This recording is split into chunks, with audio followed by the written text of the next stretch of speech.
Welcome to the Winged Wheel Podcast, the number one source for news, analysis, and discussion on the Detroit Red Wings, the NHL, and all things hockey. Here are your hosts, Ryan Hanna, Brad Crisco, and Evan Lopsinger.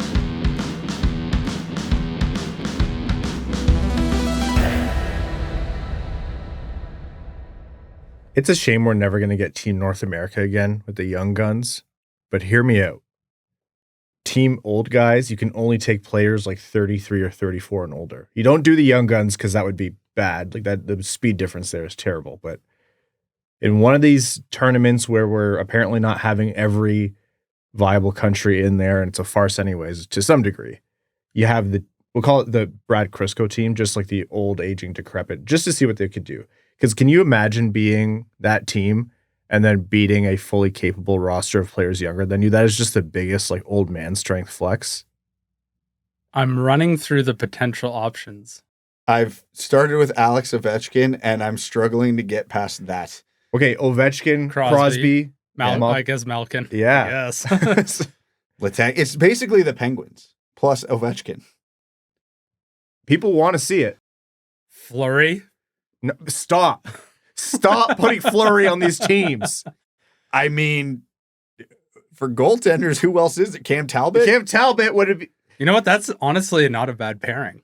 No. One's a first ballot Hall of Famer. And the other would be the starter. We already should be fighting today based on your antics leading up to getting here, using Brad as a cheap cover for not even leaving your house on time. Hey, that's all right. I'm not above that.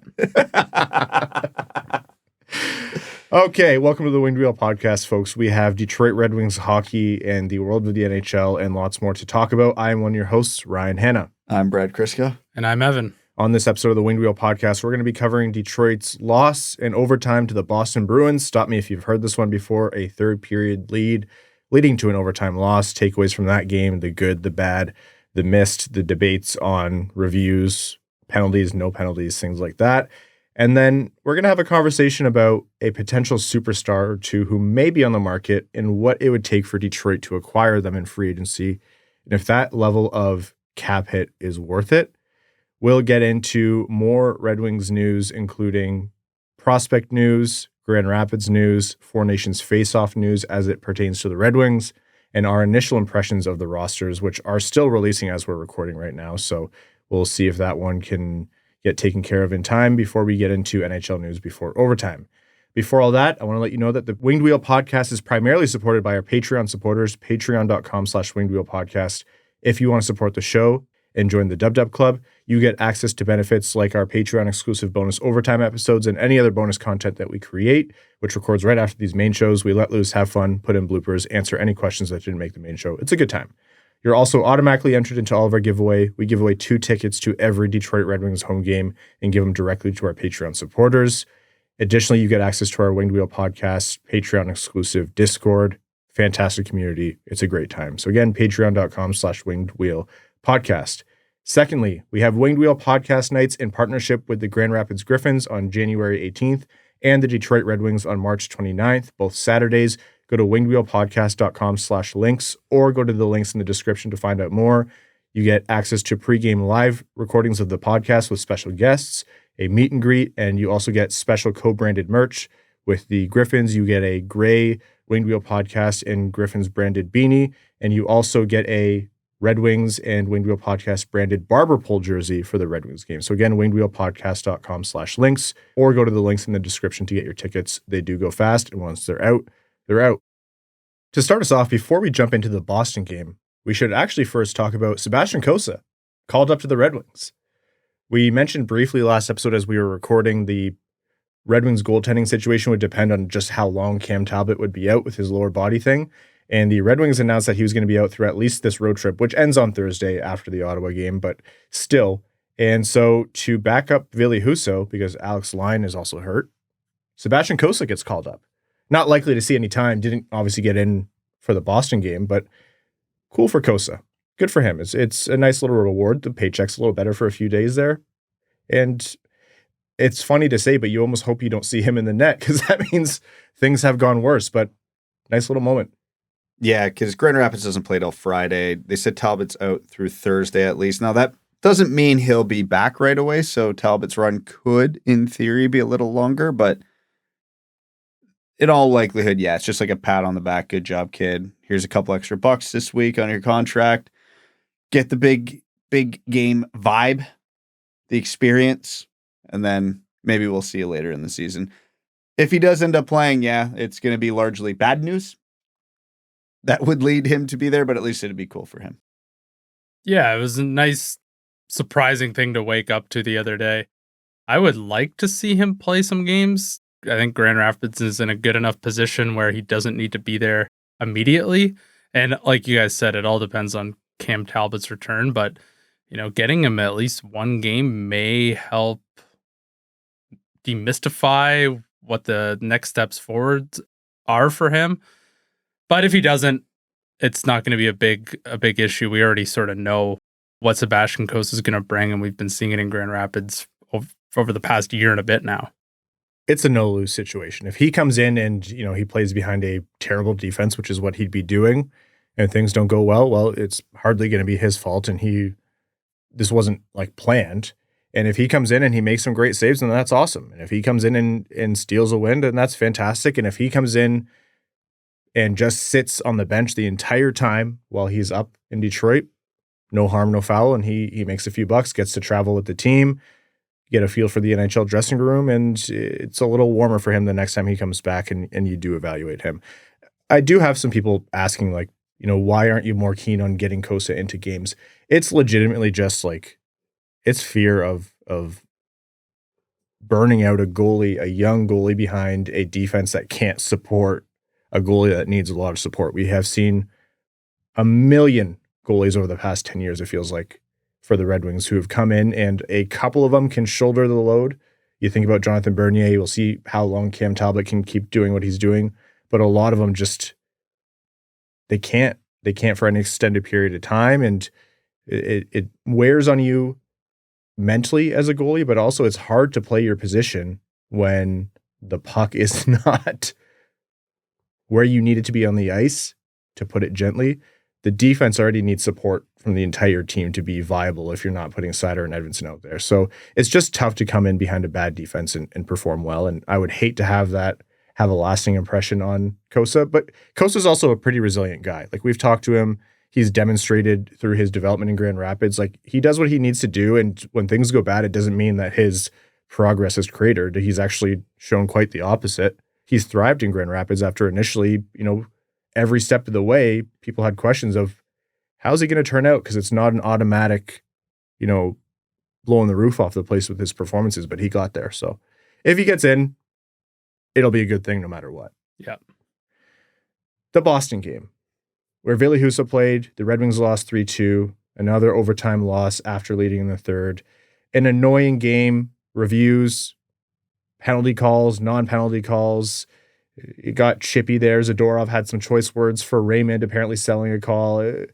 Just two middling on their best nights possible teams going in there and having a game that was a little bit choppy and not obviously a good result for Detroit in the end. This was another Mike Singletary game.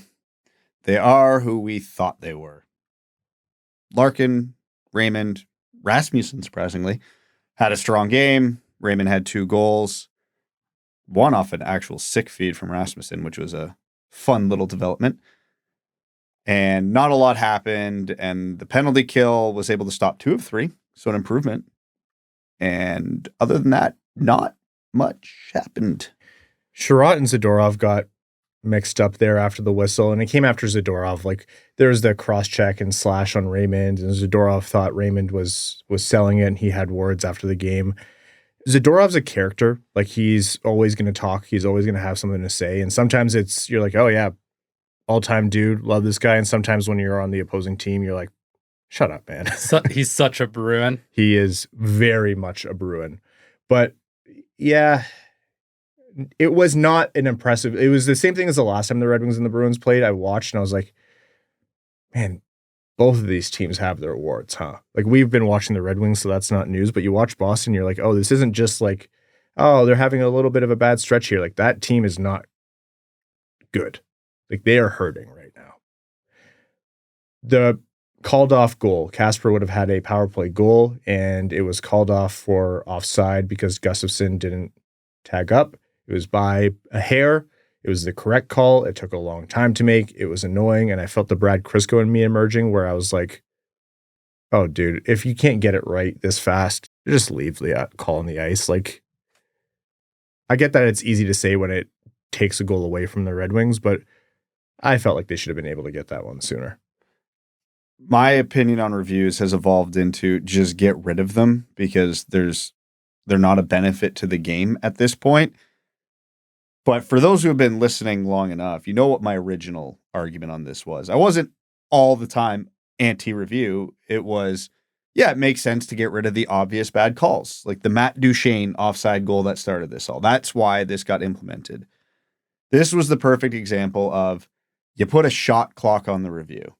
30 seconds up on the board. If you can't definitively tell in 30 seconds that he was offside, it didn't impact the play, call on the ice, whatever it is, will stand, move on with your lives. If you have to spend 5 minutes, like you can argue the details of, is it offside? Did it impact the play, et cetera, because there's valid arguments for that on both sides.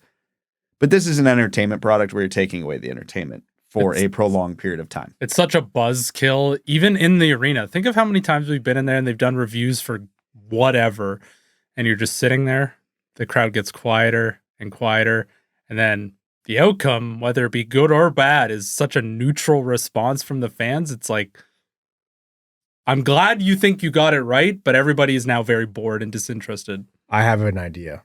For as long as the review is going on, concessions are 50% off. You will never get more motivation from the owners to improve cameras in the review process and just do whatever it takes to shorten them than losing that much on but that's like commissions. 3.5 minutes of commercial time, which gets the next TV rights deal up. I don't think they're interested. Well, they wouldn't be interested, but if the NHL mandated that, then it's a stupid idea. I just want cheaper, hot dogs and beer, Evan. Come on. Friday night at Van Andel, baby. Here we go. Yeah, you're going to show up on time for that one, I bet. I'll be there early. It was annoying, and you're right. I'm still on the side of, like, if there's a right call to be made, you make it. And you make it at whatever cost, especially in the playoffs. But to me, it's like that one you should have a way, whether through sensors or improved cameras or technology, it should be easier to discern than that. Do I have the answer to everything? No. If I did, I'd be a lot richer and I wouldn't be subject to sitting next to these two twice a week. But here we are. Annoying still, objectively the right call in the end, but still just it pisses you off watching it. Lucas Raymond was a bright spot in this game. First period scored. It was a shot that he had to release quickly. Edvinsson on the assist, and Raymond did release it quickly. He's been doing that more and more for his 8th of the season. Continues to score, continues to produce. I believe that's an 8-game point streak now, a career high. And in the third period, he scored again. It was his 9th of the season. Second of the game, of course, off of, like you alluded to, Brad, a nice pass from Michael Rasmussen. Edvinsson also the assist on that one. Lucas Raymond was 1 goal through his first 15 games, I think it was, and then 8 through his next 10 games. Like, he has really come alive. And the way he's scoring is the way he needs to be scoring. Like, Lucas Raymond getting the puck off, it's not always the prettiest goal. It's not always a sweet dangle and flashing the skill that he has. But when you're in those high danger areas and shooting with precision, strength, and like a rapid release, that's what we know Lucas Raymond can do. And the fact that he's doing that, that's going to translate into more and more sustained goal scoring, or it should. Like, these aren't fluke goals. Yeah, he's got a quick release with power, and when you have those two things, you don't necessarily always need pinpoint accuracy to score. Both those goals he scored against Boston he caught the puck coming from so he basically caught it on his strong side and had to open up and let it go.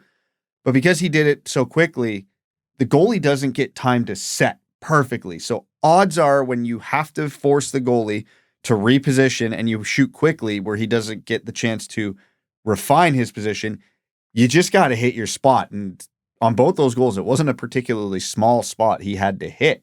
And it's phenomenal. That you're right when you say this is the exact type of goals he needs to score, because it's a strength of his, and not many guys can take a strong side quick release like he can. So it's something the Red Wings need to exploit more often. One of the two was a fluke. It banked off at a Bruins skate.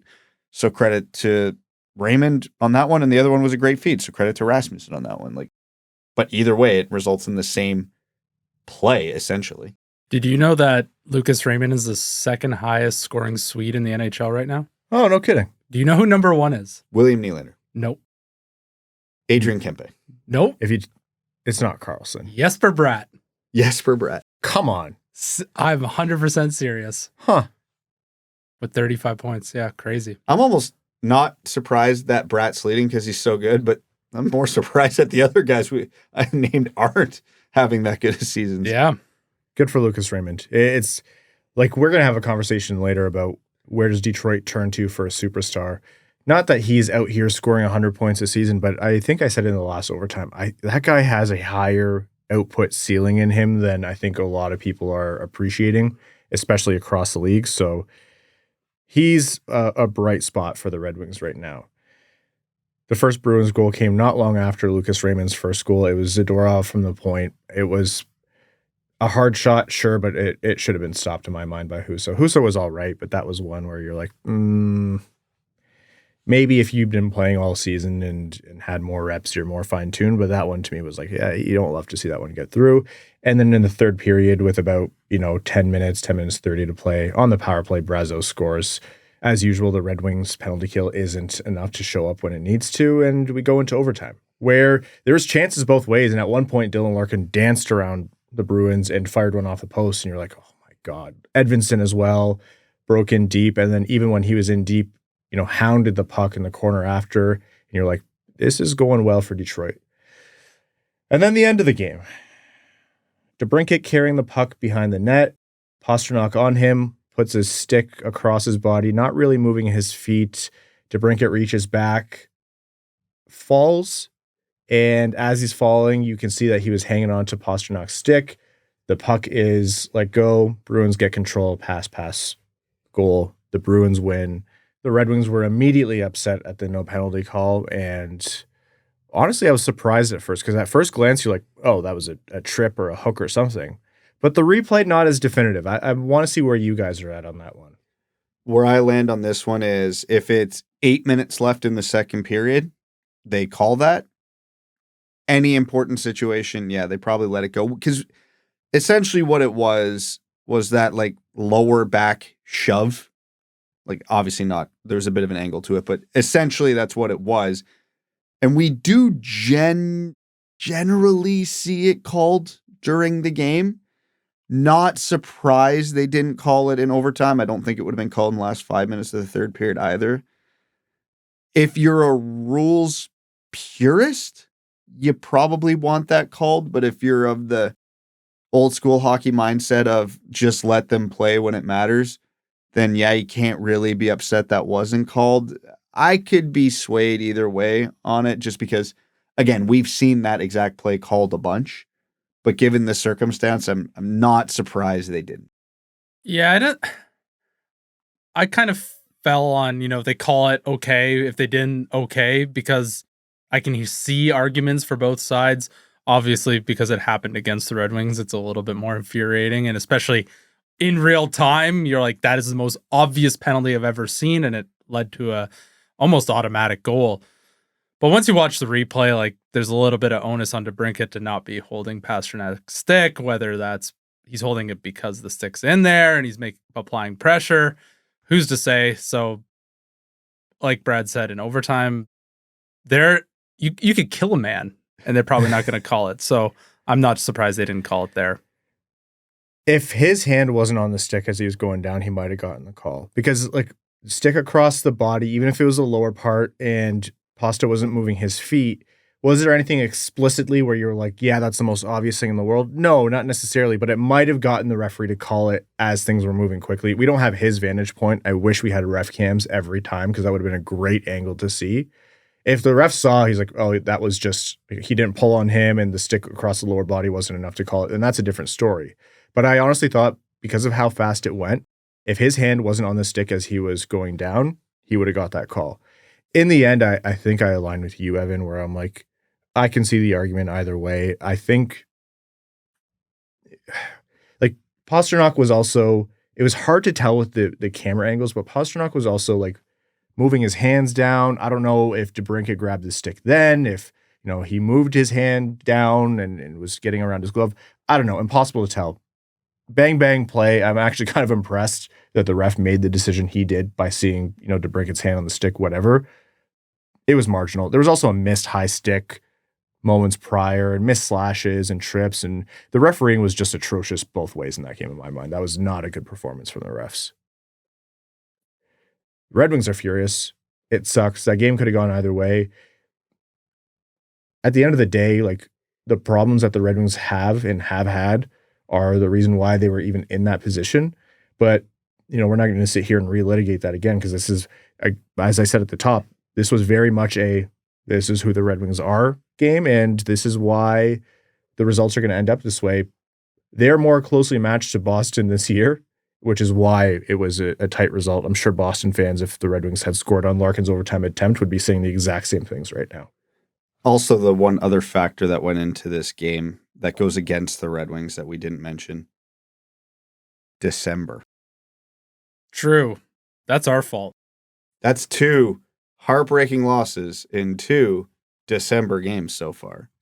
For a sport and a league that's so unpredictable, some things you can just set your watch to. We need to start betting money on this, because then we would lose. We would disrupt the cosmic order of the hockey universe. Yeah. And at our own wallet's expense, so it'll have to be you, Evan, because Brad and I are certainly out right now.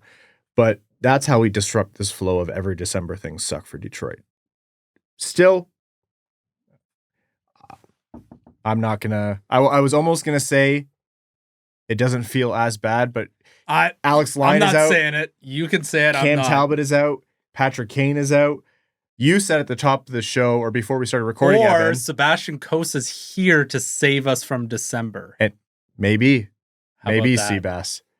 You said before we started recording, Evan, if X player, and I'm not putting that out into the recorded world because I don't need this jinx out there, if X player gets hurt, the Red Wings season is done, right? And Brad and I laughed, and I was like, if any one of Detroit's 5 best players get hurt for an extended 5 games or more, it's toast. Yeah. That's where things are at right now. So the Red Wings take the 1 point. Doesn't feel good, especially to do that twice in a row. Upcoming, they have the Ottawa Senators on the road Thursday night at 7 Eastern. The first game against Ottawa this season. Of course. Which is weird. Played New York 3 times, but now we're playing a divisional Which one? team. Yeah, all of them? Both. We've played New York 6 times. That's impressive. And they suck for different, like that sucks for 2 different reasons. Yeah. It took exactly a 500 points percentage from the New York teams as well. Now, you might think they might have split it up. They did not. They did not. And then on Saturday, they're back at home against the Colorado Avalanche, 7 Eastern, and then we'll be back with you on Sunday. That's what the Red Wings have upcoming. Nothing has changed in terms of the standings. The thing is, like the other teams around Detroit, Buffalo blew a 4-goal lead against Colorado. Ottawa still sucks. Montreal still sucks. Like all of the things where everyone is calling for things to change drastically in preseason, I was like, I just haven't seen it from them. Yeah, it's as everyone expected. The bottom of the division is also the bottom of the conference. Buffalo 7th, Detroit 8th, Ottawa 9th, Montreal 10th. Does the division just feel so mid this year? The whole league feels mid this year, but yeah, it does. And then there's like Minnesota randomly being one of the best teams in the league. Like I think statistically the best right now. And they're fun to watch too, which is weird. I don't know how to handle this. But I was reading an article today from Down Goes Brown, who basically was, you remember Dwayne, the Buffalo Sabres fan from like 4 or 5 years ago, who called into the radio show and went nuclear. Yeah. And it was such a good rant that it goes down in legend. Yeah. He did a rankings of which team is most likely to have the next Dwayne. And one of his criteria was on pace to miss the playoffs for the 3rd straight year. Buffalo finished 1. I was going to say, it has to be. It's Buffalo it's still. Dwayne again. Yeah, it's going to be Dwayne again. It's Obama giving Obama the medal. Yeah. The Red Wings were 2nd, so Evan can be the Dwayne for us. But the one stat that jumped out for me is, so the criteria was on pace to miss the playoffs for 3 straight years. Can't be that many teams in this era of parity, right? How many teams do you think are on pace to miss the playoffs for 3 years in a row right now in the NHL? 7, 8? I was going to say like 14. 12. Oh. I'm the closest. 12. That's how you are. Had to do But I'm some math. over, so if it's the price is right, I'm out. So if you want to talk about the Eastern and the Atlantic being a mid-off, oh, it absolutely is. My God, is it ever. Okay. The Red Wings are not there yet. They're at 24 points. The second wildcard spot's 27 right now. So at no point, despite how things look on the ice, anything can change. It's not trending in the right direction for Detroit, but mathematically, you're not throwing in the towel yet.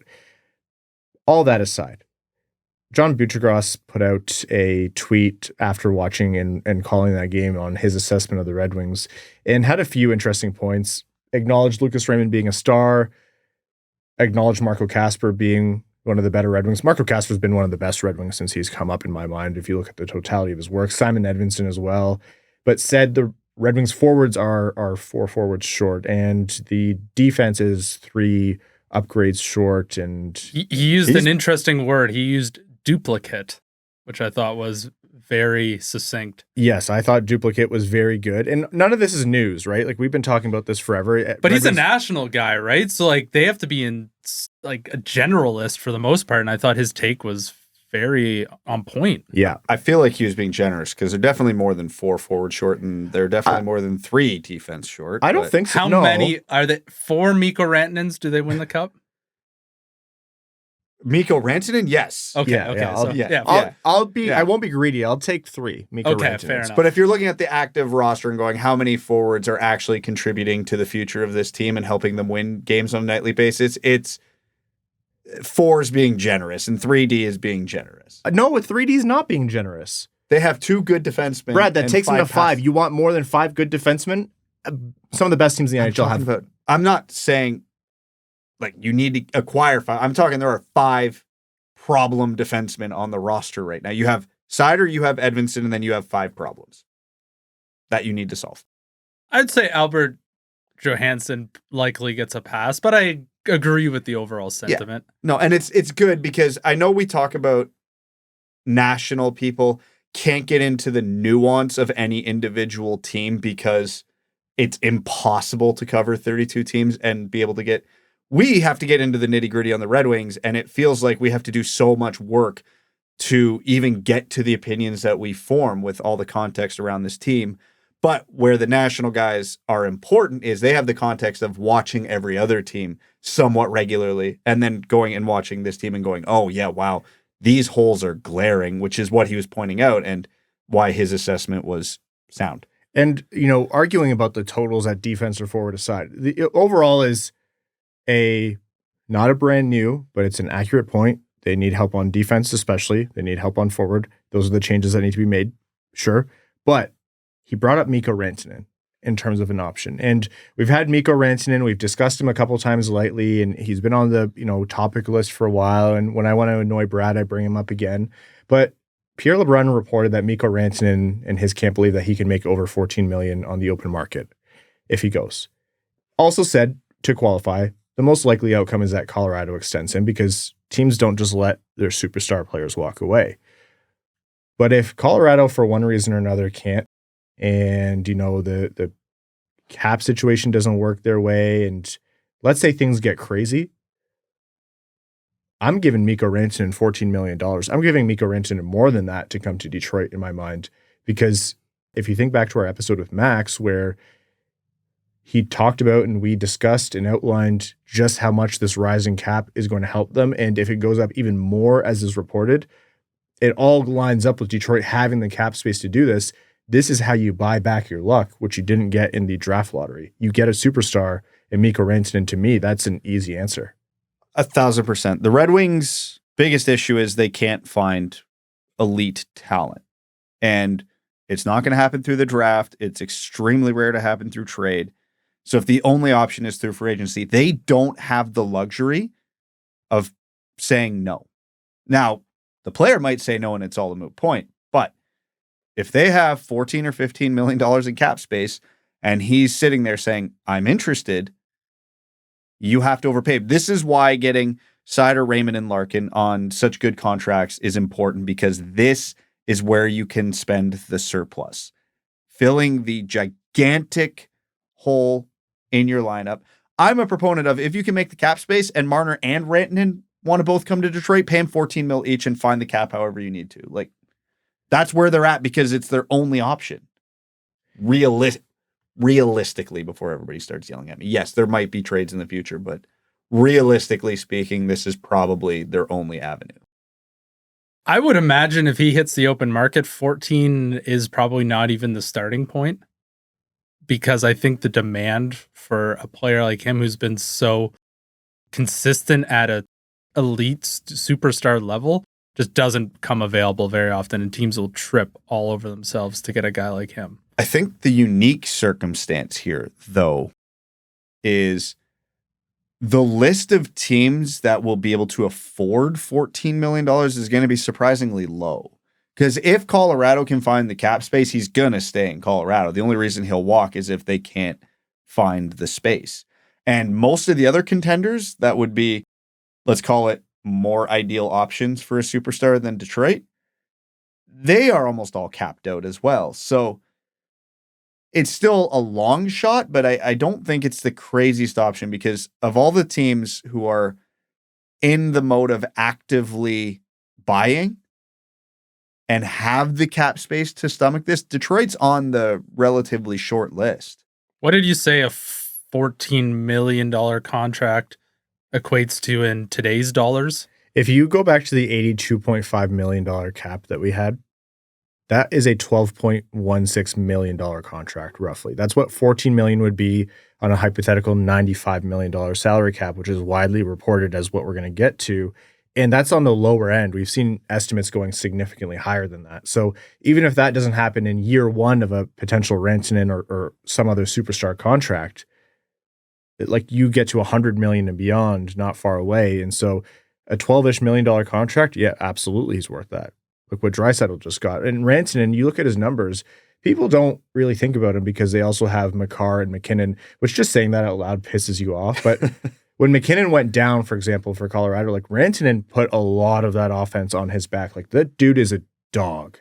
And he does not get enough appreciation because he has two of the greatest players on planet Earth also on his team, but he is right up there with one of the best players in the NHL. Fresh off a 50-plus 100-point season. And it, like, you might have looked at that and thought, oh, wow, how? And then you watch him, you're like, that's He's how. elite. Yeah. He's a superstar. Absolutely. Like, there's no question about it that he is both of those words.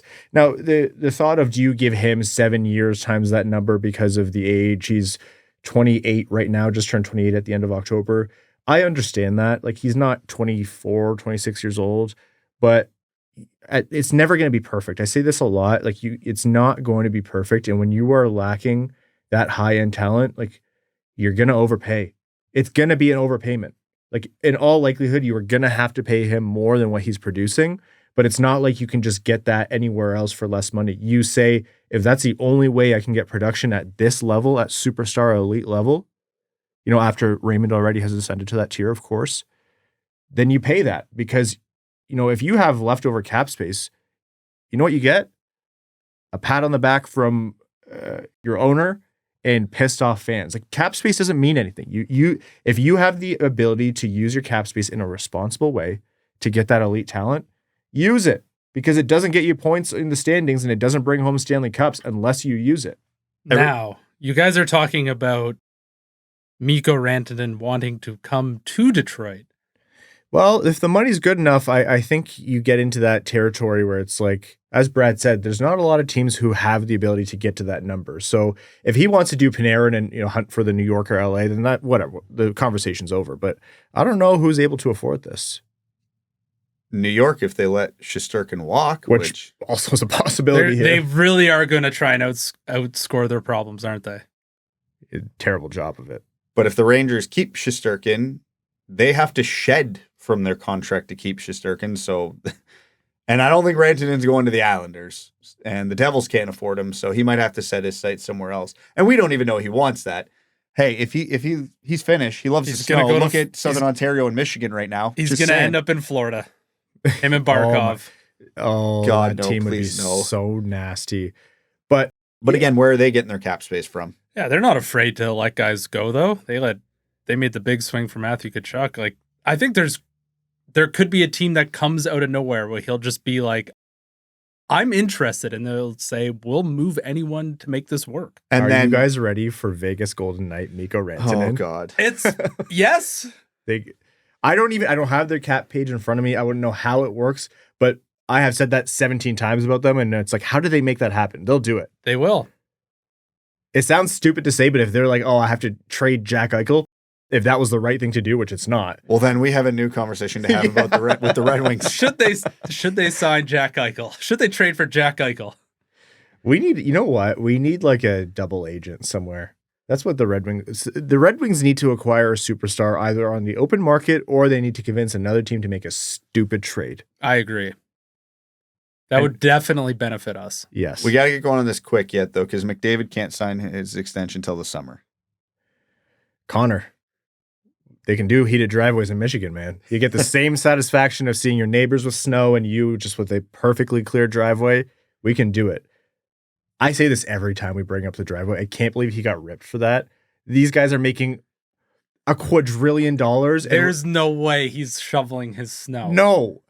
If I had that money, the first thing I'm doing is heating my driveway. Every single floor from the end of the driveway to the bedroom to my attic is being heated.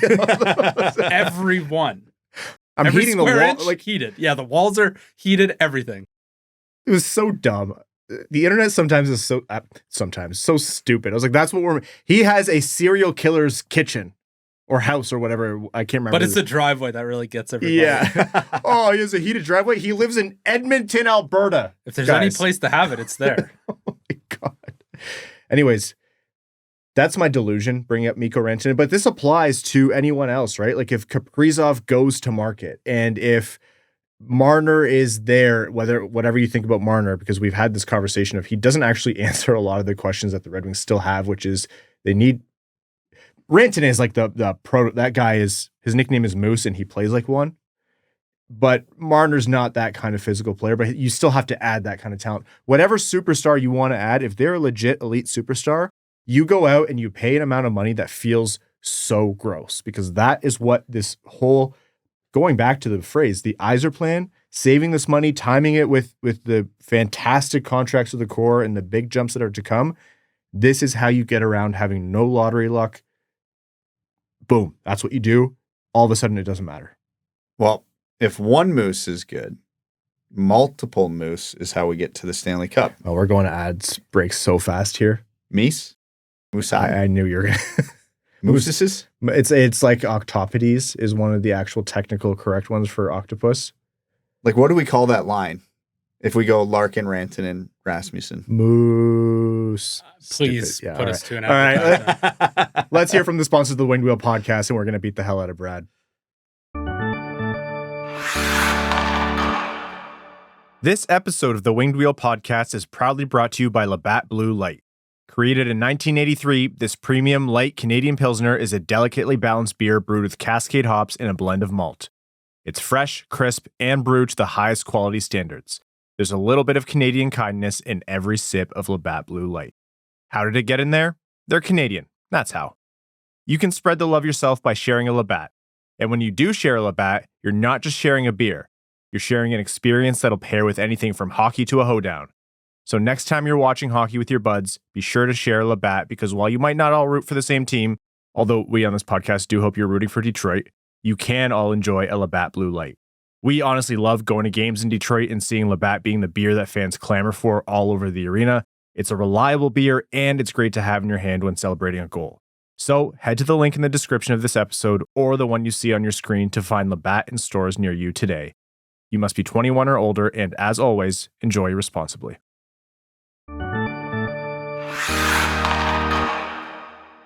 Welcome back.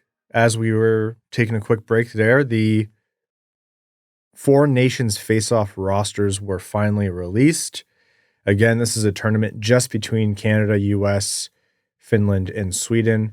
And to absolutely nobody's surprise, Detroit has Dylan Larkin representing Team USA and Lucas Raymond representing Team Sweden.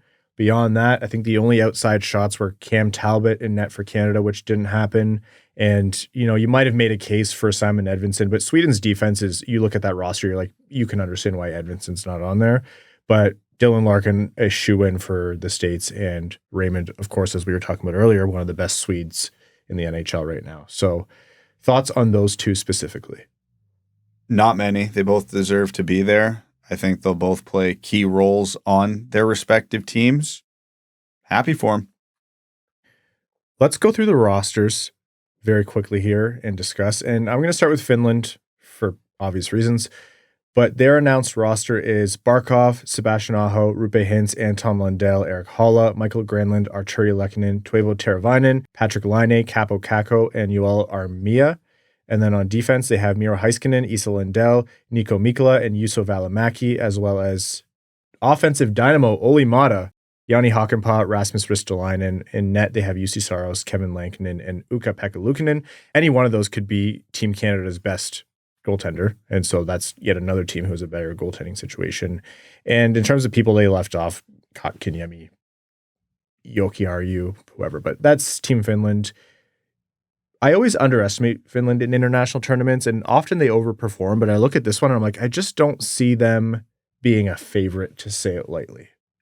No, they are 4 of 4 for sure, but they're one Jussi Saros heater away from this being a legit threat. And I mean, we've seen Finland do it in tournaments like this time and time again.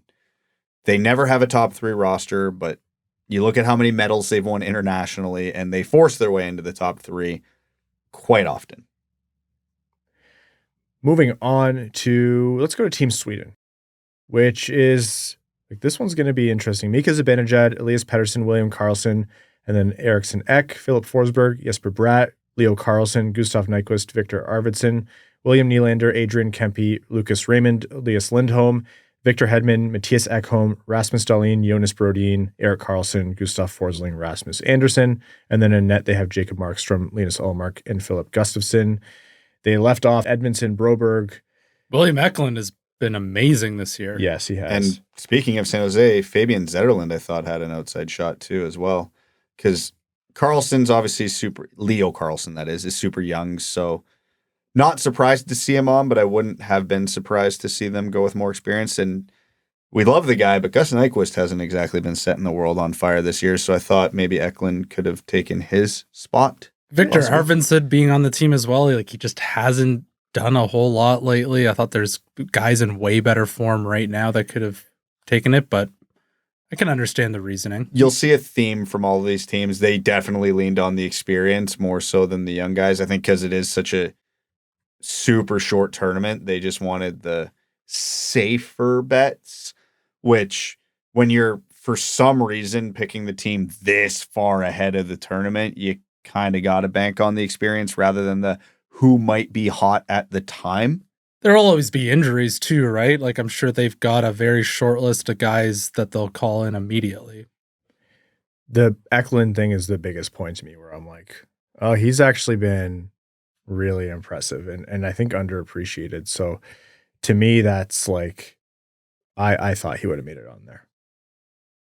Moving on to Team Canada here, who, again, they'll take anyone at goalie.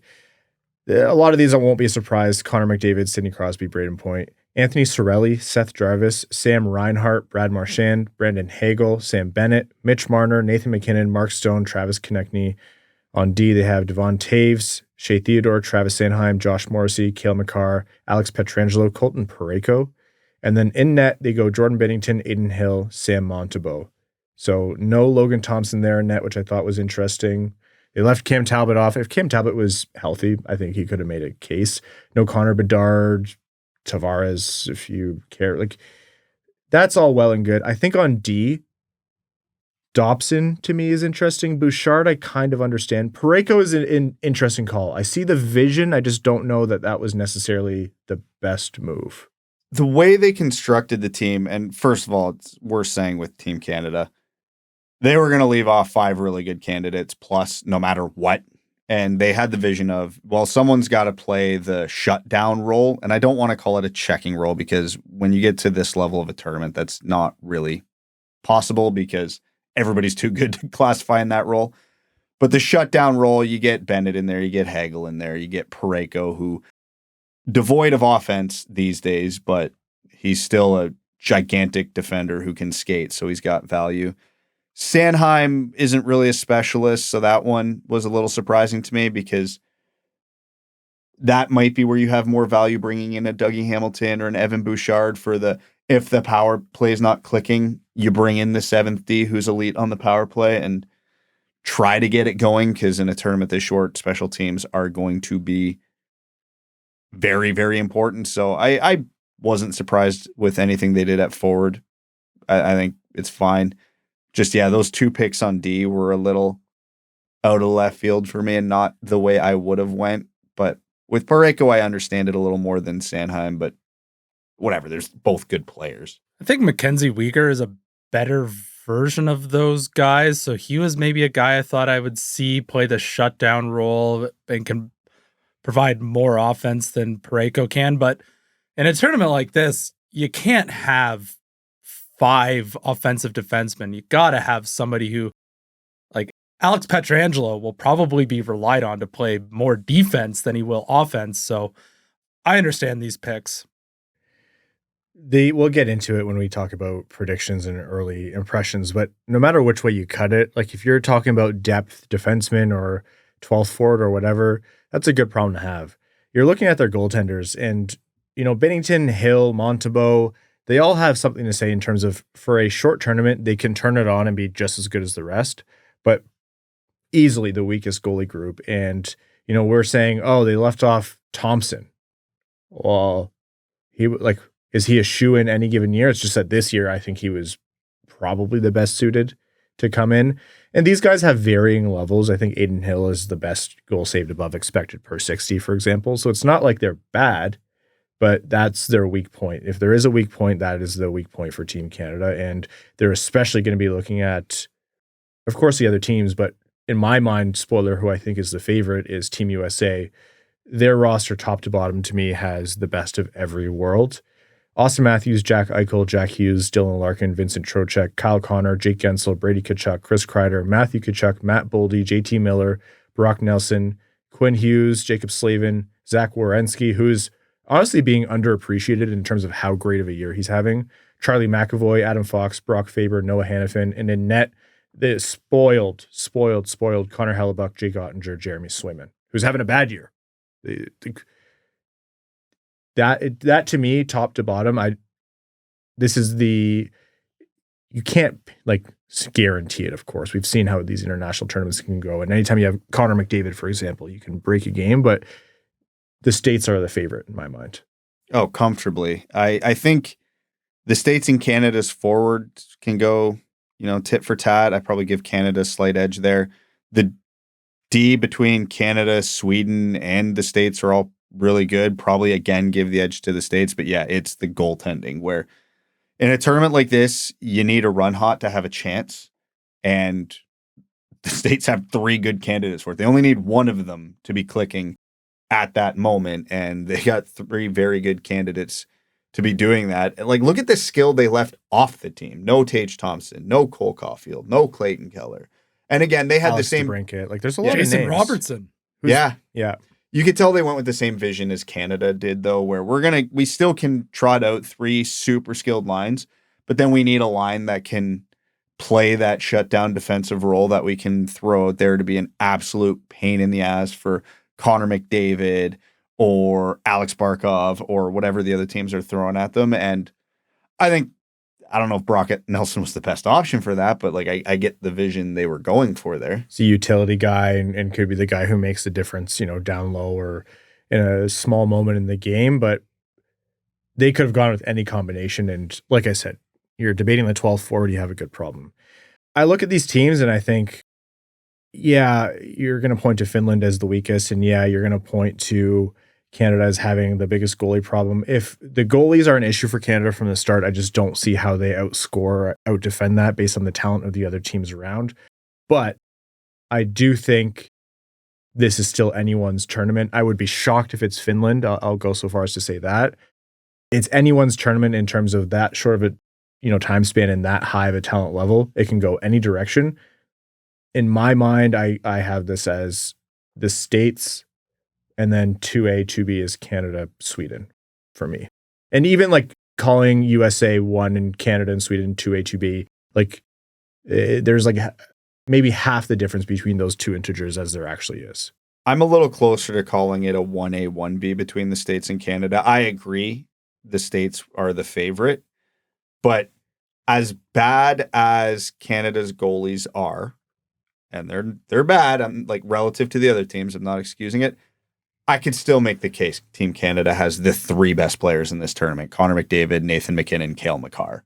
Like, they can, in an important moment, play an entire third period of a critical game where one of them is on the ice at all times. Yeah, and that's the difference, right? Like, we talk a lot about the whole team makeup, but this isn't an 82-game season. So that's a great point. If you think the best players on the ice are on one team as opposed to another, even if that team's not as deep, if Binnington is playing decent enough that game, then you're right. I can see that tilting the balance. Yeah, like I didn't even mention Sidney Crosby. And obviously that's not discounting the States. Like Matthews, Eichel, Larkin, like they're insane as well. But it's gonna be, again, I use the phrase a little too much with this tournament, but it's so short, it's gonna be whatever team gets on the biggest run hot. That could be a forward just going lights out, shooting everything, and it goes in. It could be a goalie catching fire.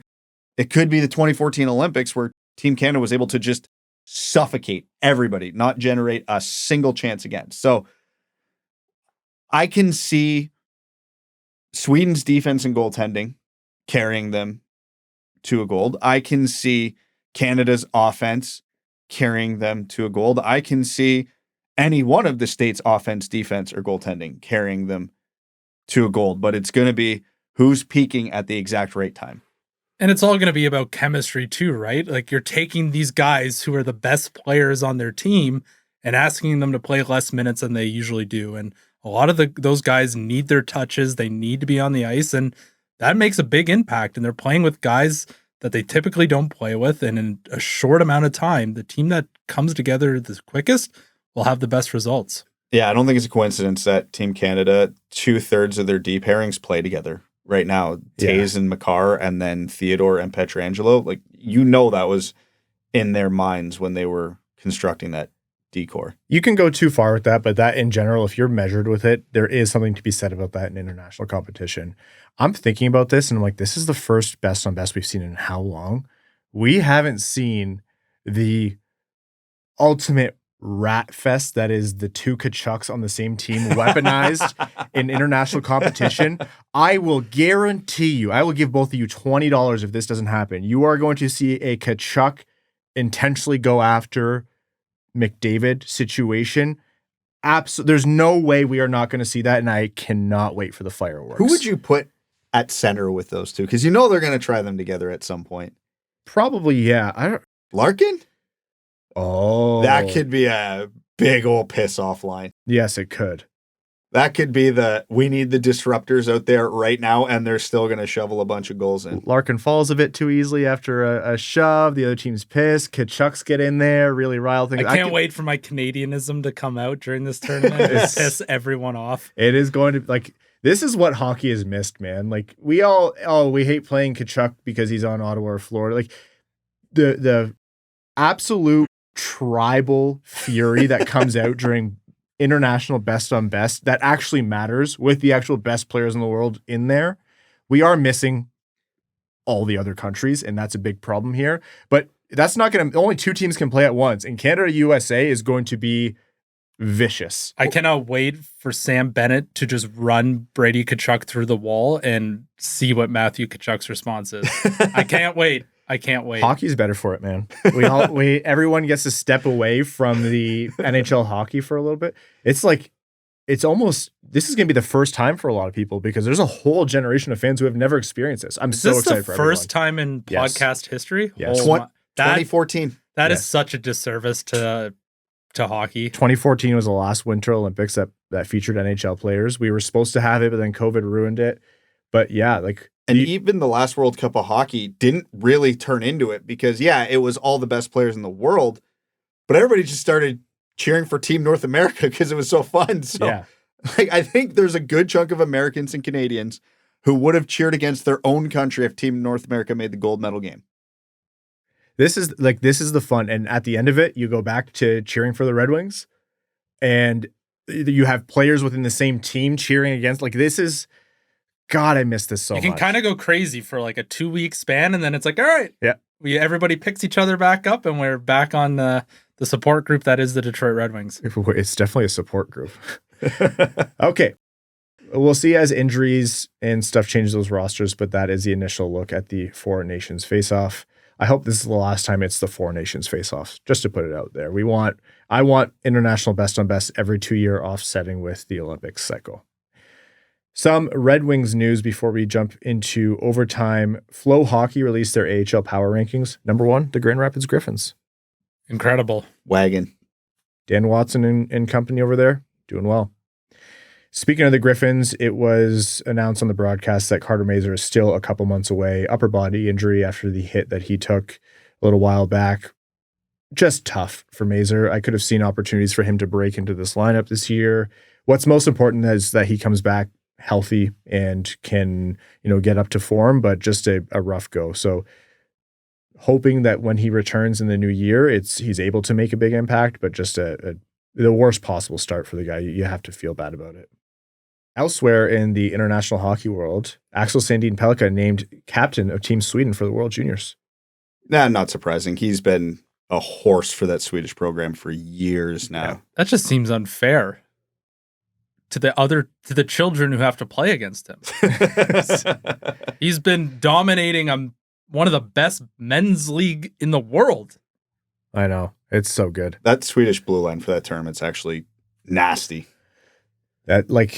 And so even better acclaim for him to be named captain as well. The fact that he is still the standout, but yeah, they got so much talent. It almost feels weird that he's still eligible for. Isn't this going to be like his 3rd World Juniors? That's it. We're sending Bedard down. We gotta.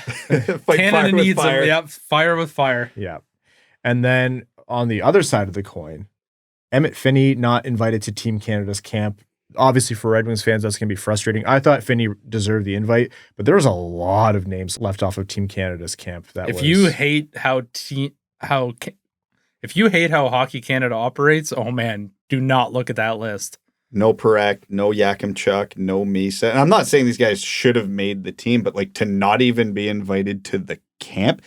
Hockey Canada does double down way too much on the less skill, more grit and grind. Like they do it on the women's team to a fault. They do it at the minor hockey level to a fault in the way they instruct and coach. They do it. I mean, look at the players they left off of the Four Nations team. Hockey Canada can't ever get out of their own way. And the only reason Canada is so successful is the sheer volume of talent they have available to them. And we've talked about this before. This is like a big offseason topic because it's like a long deep dive, but like other sports are easier to play than hockey growing up, and Canada's not getting richer right now in terms of how much things cost. It's a story everywhere, of course, but hockey is way, way, way, way, way harder to play every year over year in terms of affording it for your kids. They have to find a way to turn that around because that volume thing is going to go away eventually. Oh, it's already declining and it's getting worse. And I'm not exaggerating. I could do an 1.5-hour solo episode in the off season about everything wrong with Hockey Canada at every level. And it'd be therapeutic, but depressing. Okay. Let's get one piece of NHL news here. It's been reported a couple times now that the NHL is not keen on the tampering that goes on when signing free agents. I know. I'm sorry. Hold on to your chair here. But the tampering that goes on where when the free agency period opens, the minute that happens, a flood of contracts come through. And I just feel like this is an endless cycle where the NHL can say you can't do this, but like, how are you gonna mandate that? How are you gonna measure that? What are you gonna like go into agents' phones? Are you gonna say you can't explicitly say these words? What if an agent calls and says, "Hey, do you ever like watching my player play?" And they never actually discuss a contract explicitly. Like it just feels like an impossible task. They had the answer before, which was the discussion window. And I don't understand why they took that away. I think a week was maybe a little long for that discussion window, but what's going to happen here? Because again, the NHL can't get out of its own way when it comes to producing entertainment, is all the same stuff is going to happen that's been happening, but it's not going to be leaked and it's not going to be reported right away, which now means free agency day is boring. Because it's going to be like 3 hours of nothing. Exactly. Like, okay, now we can release the contract that we've had negotiated for a week. Yeah, so instead of it being at midnight, it's going to be at noon. It's going to, like, teams are going to be so scared, though, of repercussions. Like, it might be days before anybody leaks or releases any of this. Because if you look at the shroud of secrecy that is around Steve Yzerman and his front office, every team's going to turn into that on free agency day because they don't want to face a punishment, which means all the fun entertainment we get every July 1 watching this flood of contracts come through is gone. Now, there is the benefit of, okay, well, now we're probably getting a little bit more news every day for a week or two rather than the flood. But still, I think we'd all rather the flood and then get on with our summers. You look at other sports across the world. In the modern world, you're not going to get away from this being possible. Like, it's Pandora's box. So build a framework around it, embrace it, as you've alluded to. Don't overcomplicate it. Like, don't create a whole policing system for this. Like, to what end? Tampering, if it's January and you think they have negotiated a contract for June or July, yeah, that's a different story. Like, other teams can't come in and do that. But a pending free agent, just create the window. Say, hey guys, I know you're going to do this. Keep it all in this window. Don't be stupid. That's it. Like, I want to know who's upset about this. The NHL. Like, the league office just wasn't keen on the optics of it because the moment free agency started, everything got registered with Central Registry at the same time. Yeah, but again, who in the category of whoever matters cares about the optics? Like, is that an issue of the users or the framework that's put in place for them to navigate? It's the NHL being like, they're concerned with the optics of it, and I don't agree. I understand what they're saying, but it just doesn't matter that much. Like, exactly. If you don't want those optics, then again, just create the buffer. You're not good. What are you going to say to agents? Hey, don't start negotiating for your client to get the best contract until there's piss off. Millions and millions of dollars at stake. They're going to push this as quickly, or they're going to start these conversations as early as they possibly can. Like, June 28th, negotiate the contracts on Twitter for all we care, but we're not making them official till July 1. Can you imagine telling Dan Milstein with how driven he is when we had that conversation? You have to wait? Yeah. I don't think he's ever waited in his life. He'd be like, okay, I just got to go to the washroom for a bit with my phone. See you in 3 hours. Like, yeah. No, I get it.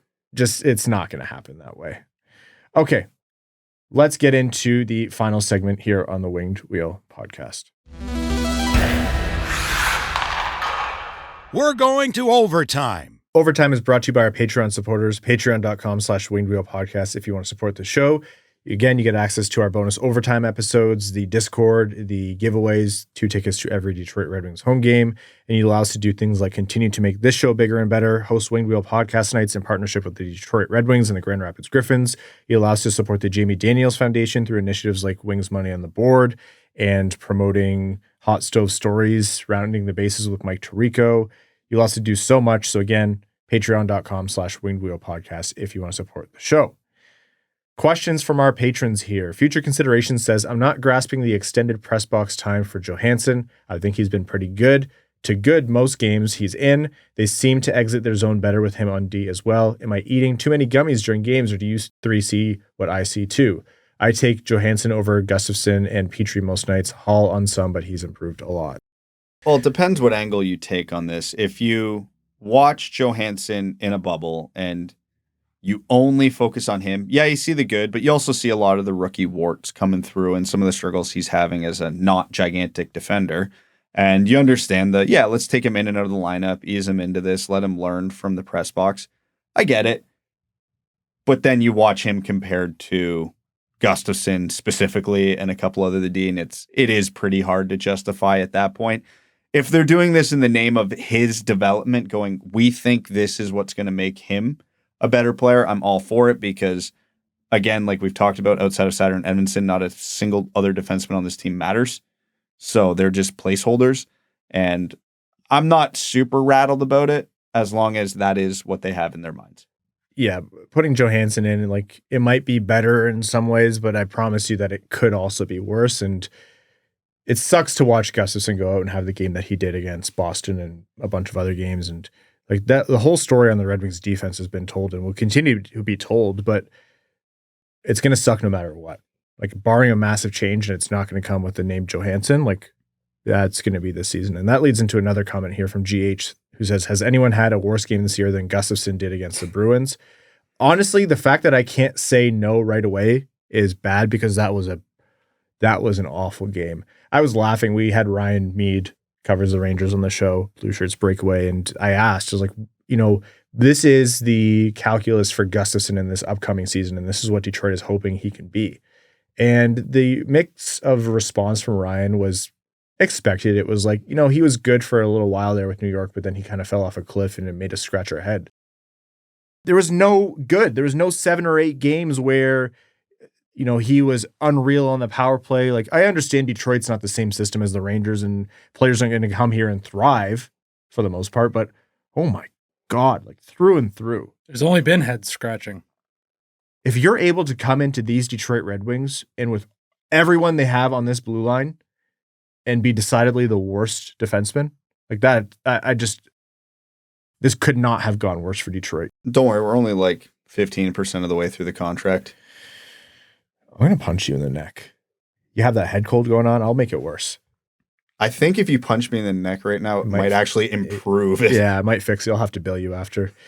Dirty D and the boys says, what are your thoughts about players trying harder to draw penalties than to make good hockey plays? Not sure if there's a name for it, but you know the play. When a guy will pin another guy's arm or stick against their body with their elbow with the hopes of the ref calling a penalty. You saw it a lot last night on both sides.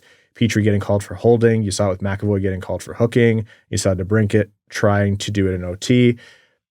Yeah, I'm of two minds. I'm like, coaches will always say, keep moving your feet, skate through it, don't give up on the play. But at the NHL level, you're playing for millions of dollars and every point matters and you want to make the playoffs.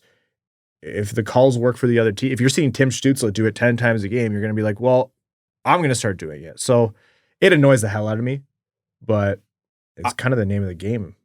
I like to think in general, I'm one of the more progressive hockey fans out there. I'm usually pretty open to new ideas and tinkering with things. This is the one thing I'm super old school. Like, skate through it, man. The more you move your feet, the more you're going to draw penalties. The more you try to power through it, the more they're going to have to take you down to stop you. Like, I hate it. I hate it. I hate it. I hate it. One of my biggest fears is waking up every day and imagining hockey is going to slowly turn into soccer's culture. And I want no part of that. Like, power through it. You will actually end up drawing more penalties that way. The NHL has never been more violent than it has in the last 10 years. So that's my comment. You think there needs to be violence has gone down in the last 10 years? Substantially. What I would say the fighting and the overall hatred is at an all-time high recently. You existed in the 90s, my guy. Oh, I have something bad to tell you, Brad. The 90s were not 10 years ago. So you're saying this was a valley and now it's coming back up? So since the start of the podcast. Okay. All right. And mind you, fine. 10 hours ago, my memory is not very good. So 10 years ago, it certainly feels like the animosity and the overall hatred amongst players has very much increased. I'm fully on the other side of it. I think we're not seeing. There's moments. Oh, I don't think we see enough. Yeah, that's where I agree with you. You're just shoehorning we need more violence. Someone asked about embellishment, and you're talking about you want more, bloodbaths out there. Yes. Well, if someone's gonna dive in front of you, earn your penalty. Finish it. I want to see the league nip this in the bud, and I've said that on and off as the issue has come up over the years, but it is just genuinely one of the most disgraceful things is embellishment and flat out dives. I understand trying to sell a call, but it, like Brad said, It just bothers you. It just bothers you. It's not hockey. And, you know, if there's a difference between you get tagged pretty hard on the wrist and the ref's not been calling it all night, so you give your hand a quick shake, but you keep skating, that's one thing. But, you know, pretending a stick hit your face and whipping your head back and it never actually touched you, that to me is like, I can't stand that. Give Simon the Heart says, okay, 2 questions. Who do you think will be the best player on the Red Wings in 2 years? And who do you hope will be the best player on the Red Wings in 2 years? All right. This is going to be a huge, huge reach because I don't think it's realistic, but it would change the course of the Red Wings the most. So who do I think will be the best player on the Red Wings in 2 years? It's Lucas Raymond. The guy just keeps continuing to get better and better and better. And I think we might be underselling what his ceiling might actually end up being. In 2 years, it's almost not feasible or possible, but I'll still say it because 4 to 5 years is more realistic. Sebastian Cossa. Oh, we have different answers. I think if Cossa ends up being the best player on the Red Wings, that dramatically changes their outlook because then all of a sudden you can maybe be the New York Rangers model to win some President's trophies and make some deep playoff runs without having to dramatically change the outlook of the roster because a goalie can make such a huge, huge difference. Again, 2 years, I don't think that's reasonable at all, but 4 to 5, maybe. That's a really great answer because that's a difference maker in terms of, oh, you're worried about the timelines and what are you going to do? Well, you have a superstar goalie that moves things up a lot. I'll say Seider or Raymond. And I'll say I hope, and this is what I thought you're going to lead to. This isn't realistic because I don't think 2 years is enough. James Higgins. I knew one of us was going to say that. I love it. It's a stupid answer, but hey. I love it. That would, similar to Cossa, that would change things in a massive, unexpected way. There's certainly a percentage chance that the best player is a non-Red Wing trade or draft type player. Yes. The actual maybe possible realistic answer, Mitch Marner. Mikko Rantanen. Jack Eichel. I don't like when Brad and I are. It's a Christmas tree, man. It's like connected you guys. That's true. Yeah, it's the Christmas spirit. Is that why you took a long time getting to the studio today? You're the Grinch? I have an advent calendar. Oh, we don't. Is it chocolates or tiny whiskey bottles? It's chocolate. So you don't have an advent calendar. We're saving because of the house, but that didn't stop us. That didn't stop us from getting dog advent calendars. Oh my God. We do dog treat advent calendars. How much did each of those cost? I think it was $15 each from Aldi. My advent calendar was $3. And you can't get one. I don't like chocolate that much. I thought you were Buddy. Yeah, I'm not a big chocolate guy. I'm more of like a maple syrup and M&Ms on spaghetti guy. Yes, that tracks. You know, I try it. Movie, yes, right? that's why I said it tracks. Okay. I try it. Honestly, for the bit, Patreon exclusive, man. Oh, absolutely. I'll do it if Brad eats an onion. Oh my God. No. You haven't had a Christmas onion, Brad? I don't know what that is. I don't want it. Something I made up just now. Okay. This is going off the rails. We're very clearly ready to record our Patreon exclusive. So we're going to wrap up this episode of the Winged Wheel Podcast. Thank you all so very much for tuning in. To the sponsors of the Winged Wheel Podcast, thank you. To all of our Patreon supporters, we couldn't do this show without you. Patreon.com/Winged Wheel Podcast if you want to support the show. And if Patreon's not for you, but you still want to support, leave us a rating and subscribe wherever you get your podcasts, Spotify, Apple Podcasts, YouTube. Also, if we're on any of your Spotify or Apple Music or anything Wrapped, tag us, post it, tag us. We love to see that. Tell a friend about the show. Again, Hot Stove Stories, Rounding the Bases with Mike Tirico and guests in support of the Jamie Daniels Foundation is on Tuesday, January 14th. JamieDanielsFoundation.org to get your tickets. Great event. We encourage you to go. Really, really great time. You might see us there. To all of our name level supporters on Patreon, we could not do this without you.